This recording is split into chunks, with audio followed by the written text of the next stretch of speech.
जय श्री कृष्णा। राधे राधे। भक्त जनों, पहले हमें रविवार की पूजा विधि जानते हैं। रविवार सूर्य देवता की पूजा का वार है। जीवन में सुख, समृद्धि, धन, संपत्ति और शत्रुओं से सुरक्षा के लिए रविवार का व्रत सर्वश्रेष्ठ है। रविवार का व्रत करने वो कथा सुनने से मनुष्य की सभी मनोकामनाएं पूरी होती है। मान, सम्मान, धन, यश और उत्तम स्वास्थ्य मिलता है। सूर्य का व्रत 1 वर्ष या 30 रविवारों तक अथवा 12 रविवारों तक करना चाहिए।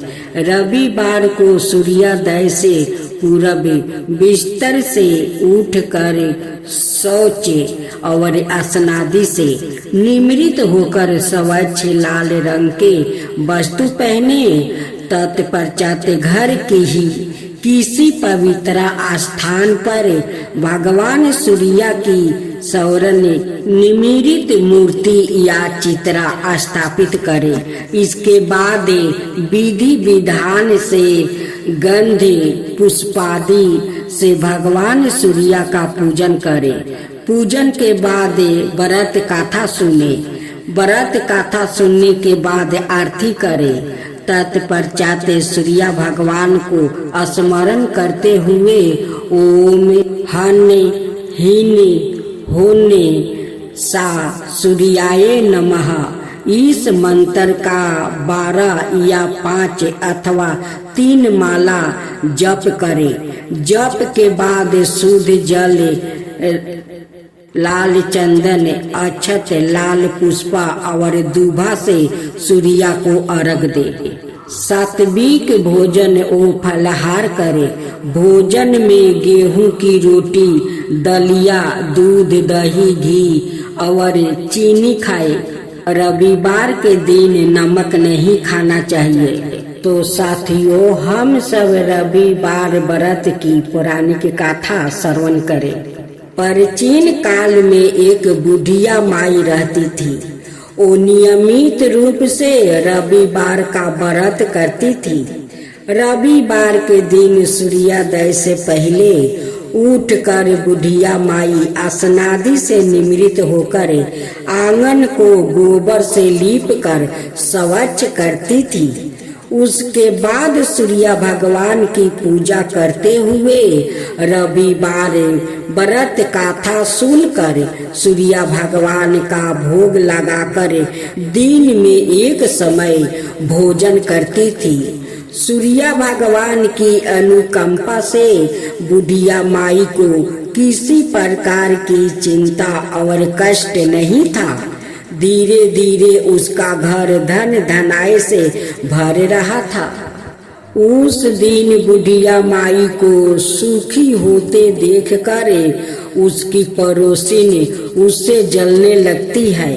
बुढ़िया माई ने कोई गाय नहीं पाले रखी थी और वो अपनी पड़ोसिन के आंगन में बंदी गाय का वो गोबर लाती है। पड़ोसिन ने कुछ सोचकर अपनी गाय को घर के भीतर बांध देती है। रविवार को गोबर ना मिलने से बुढ़िया माई अपना आंगन नहीं लीप सकी। आंगन ना लीप पाने के कारण उस बुढ़िया माई ने सूर्य भगवान को भोग नहीं लगाई और उस दिन सवाए भी भोजन नहीं किया। सूर्यास्त होने पर बुढ़िया माई ने भूखी प्यासी सो गई।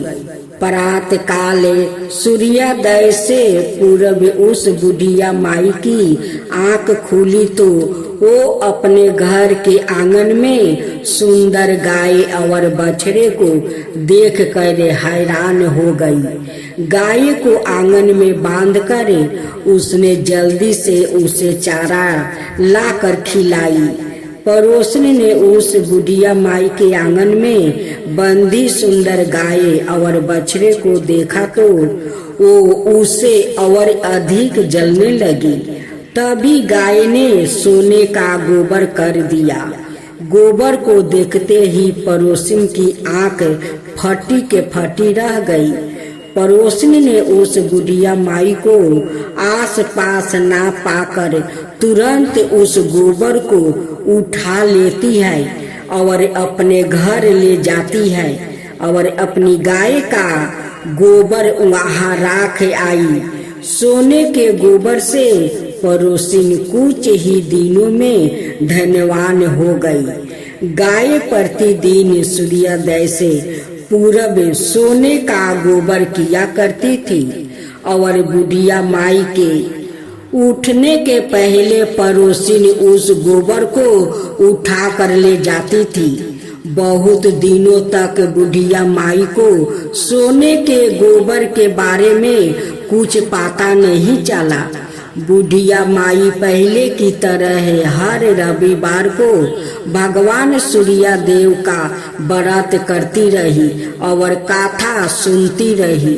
लेकिन सूर्य भगवान को जब पड़ोसिन की चालाकी का पता चला तो उन्होंने तेज आंधी चलाई। आंधी का प्रकोप देखकर बुढ़िया माई ने गाय को घर के भीतर बांध दिया। सुबह उठकर बुढ़िया माई ने सोने का गोबर देखा। उसे बहुत आश्चर्य हुआ। उस दिन के बाद बुढ़िया माई गाय को घर के भीतर बांधने लगी। सोने के गोबर से बुढ़िया माई कुछ ही दिनों में बहुत धनी हो गई। उस बुढ़िया माई के धनी होने से पड़ोसिन बुरी तरह जल भूनकर और राख हो गई और उसने अपने पति को समझा बुझाकर उसे नगर के राजा के पास भेज दिया। सुंदर गाय को देखकर राजा बहुत खुश हुआ। सुबह जब राजा ने सोने का गोबर देखा तो उसके आश्चर्य का ठिकाना न रहा। उधर सूर्य भगवान को भूखी पियासी बुढ़िया माई को इस तरह प्रार्थना करते हुए देखकर उस पर बहुत करुणा आ गई। उसी रात सूर्य भगवान ने राजा को सपने में कहा, राजन, बुढ़िया माई की गाय वो बछड़ा तुरंत लौटा दो, नहीं तो तुम पर विपत्तियों का पहाड़ टूट पड़ेगा, तुम्हारा महल नष्ट हो जाएगा। सूर्य भगवान के सपने से बुरी तरह भयभीत राजा ने परात उठते ही गाय और बछड़ा बुढ़िया माई को लौटा दिया। राजा ने बहुत सा धन देकर बुढ़िया माई से अपनी गलती के लिए क्षमा मांगी। राजा ने पड़ोसिन और उसके पति को उनकी इस गलती के लिए दंड दिया। फिर राजा ने पूरे राज्य में घोषणा करवाई कि सभी स्त्री पुरुष रविवार का व्रत किया करो। रविवार का व्रत करने से सभी लोग के घर धन धनाई से भर गया। राज्य में चारों ओर खुशहाली छा गई। स्त्री पुरुष सुखी जीवन यापन करने लगा और सभी लोग के शारीरिक कष्ट भी दूर हो गया। तो बोलो सूर्य भगवान की जय, रवि देवता की जय। अब दूसरी कथा श्रवण करें। बहुत पुरानी बात है। एक छोटा सा गांव था जहाँ घने पेड़ थे, मिट्टी की सुगंधी गंध थी और हर सुबह पंछियों की चहचहाटे गूंजती थी। उस गांव के आखिरी शिखर पर एक टूटी फूटी झोपड़ी थी। मिट्टी की दीवारें, खपरौल का घर था और बरसात में टपकते छींटा उसकी झोपड़ी में जाती थी। उसी झोपड़ी में एक बुढ़िया माई रहती थी, सयामनी। उनका नाम था सयामनी। सयामनी अब बहुत वृद्धा हो चुकी थी। वो बाल सफेद हो चुके थे, कमर झुक गई थी। शरीर सूख कर काटा हो गया था, लेकिन आंखों में एक रोशनी थी, सूर्य की रोशनी। पति को खोए हुए 10 सालों बीत चुके थे। संतान कोई नहीं थी, और नहीं कोई भाई बंधु भी नहीं। गांव में सब उसे पगली बुढ़िया कहते थे, लेकिन वो हर सुबह एक हाथ में लाठी और दूसरे हाथ में एक मिट्टी का लोटा लेकर गांव के बाहर एक ऊंचे पर्वत पर जाती थी। एक पत्थर पर बैठ जाती थी। वहाँ वो पूरब दिशा की ओर मुख करके बैठ जाती है और सूर्य को निहारती और कांपते ओठों से बोलती, आजा बेटा, माँ तेरा इंतजार कर रही है, देख तुझे जल चढ़ाना है। और फिर जैसे ही सूर्य की लालिमा फैलती, वो जल का अर्घ दे देती।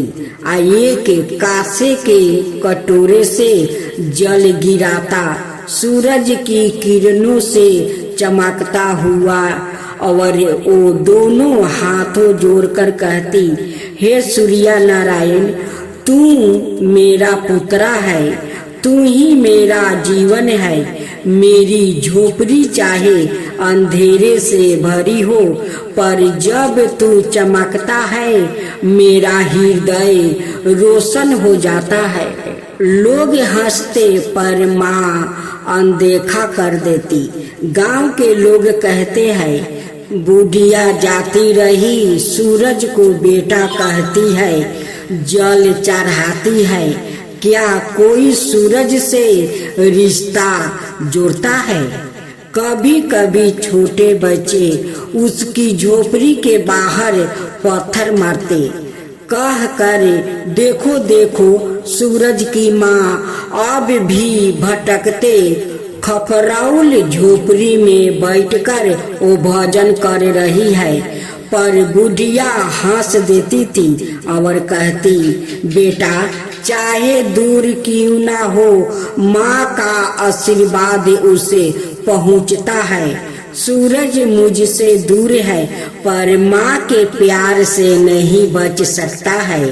कभी कभी जब बरसात में भी सूरज की हल्की किरण भी नहीं निकलती, बुढ़िया माँ टकटकी लगाए बैठी रहती। आसमान की ओर जब कोई पूछता, क्या देख रही हो माँ, वो कहती है, बादल छुपा सकते हैं उसका चेहरा, लेकिन माँ की नजरों पर बेटा को हर बादल के पार देख सकती है।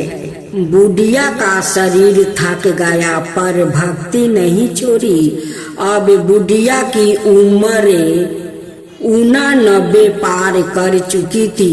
उसका शरीर कांपता था, हड्डियों चटकती थी। कभी कभी पहाड़ तक जाना भी कठिन हो जाता था, लेकिन भक्ति में कभी कमी नहीं आई। एक बार ठिठुराती ठंड में जब चारों ओर कोहार था और सूर्य की किरण तक नहीं देखती थी, बुढ़िया माँ फिर भी लाठी लेकर वो चल पड़ी। रास्ते में कई बार बिछिल गई। एक बार तो उसके घुटने से वो खून निकल आया, फिर भी उसने जमीन को चूमा और कहा, हे धरती माँ, तेरे ऊपर चलते चलते अगर शरीर चूर हो जाए तो भी ठीक है, लेकिन सूरज को बिना अर्घ दिए लौटूंगी नहीं। अंतिम अर्घ जब आस टूटती सी लग रही थी, एक दिन ऐसा आया जब बुढ़िया माँ अत्यंत बीमार हो गई। उसका शरीर बुखार से तप रहा था, पर फिर भी सुबह उसकी आंखें खुली। उसने उठने की कोशिश की, पर शरीर ने साथ नहीं दिया। उसने किसी तरह लोटे में जल भरा और झोपड़ी के बाहर घसीटती हुई निकली। उसने सूरज को देखा और बादलों के पीछे था। कांपते हाथों से अर्घ देने की कोशिश की, पर कटोरा उसके हाथ से गिर गया। पानी जमीन में बह गया और वही क्षण उसकी भक्ति की सबसे बड़ी परीक्षा थी। वो घुटनों पर बैठ गई, आंखों आंसुओं से भरी थी और उसने रोते रोते कहा, हे मेरे सूर्या पुत्रा, आज माँ तुझ तक जल नहीं पहुँचा सकी। तू रूसा तो नहीं होगा बेटा, एक बार आजा। माँ की आंखों अब बंद होने को है, मैं तेरे दर्शन बिना ना जाऊंगी। उसी क्षण पूरे आकाश में अद्भुत प्रकाश फैल गया। अश्वा वाला एक स्वर्ण रथ आकाश से उतरा। रथ के पहियों से अग्नि की लपेट उठ रही थी। आकाश गूंज रहा था। गांव वालों बाहर निकल आए, भय और आश्चर्य में डूबे हुए थे। और उस रथ पर था सवाए सूर्यदेव। उनका तेज इतना दिव्य था कि लोग आंखें नहीं उठा सके, पर बुढ़िया माँ की आंखें खुली थी। उनकी आंखों में आंसू थे, पर डर नहीं था। सूर्यदेव उतरे और माँ के पास आया। उन्होंने माँ के चरणों छुआ और कहा, माँ, तूने मुझे पुत्रा मानकर जो अर्घ दिया है, जो प्रेम बरसाया है, आज मैं तेरी गोद में आ गया हूँ। तू अकेली नहीं रही, अब मैं तुझे लेने आया हूँ। माँ ने सूर्यदेव के मुख की ओर देखा, जैसे सारा जीवन उस क्षण के लिए वो जिया हो। उसकी आंखों से दो बूंद आंसू गिरे, एक संतोष का और एक विदाई का। उसने कांपते हाथों से सूर्यदेव का चेहरा छुआ और कहा, बेटा, अब माँ की आंखें बंद हो सकती है। तू आ गया, अब कोई अधूरपन नहीं रहेगा। सूर्यदेव ने उन्हें अपने रथ पर बैठाया। जैसे ही रथ आकाश में ऊपर उठा, झोपड़ी से निकलकर गांव तक एक दिव्य प्रकाश छा गया। सबके हृदय में एक ही भाव जागा, ईश्वर सच्ची भक्ति का तिरिनी होती है। तो बोलो सूर्य भगवान की जय, सूर्यदेव की जय।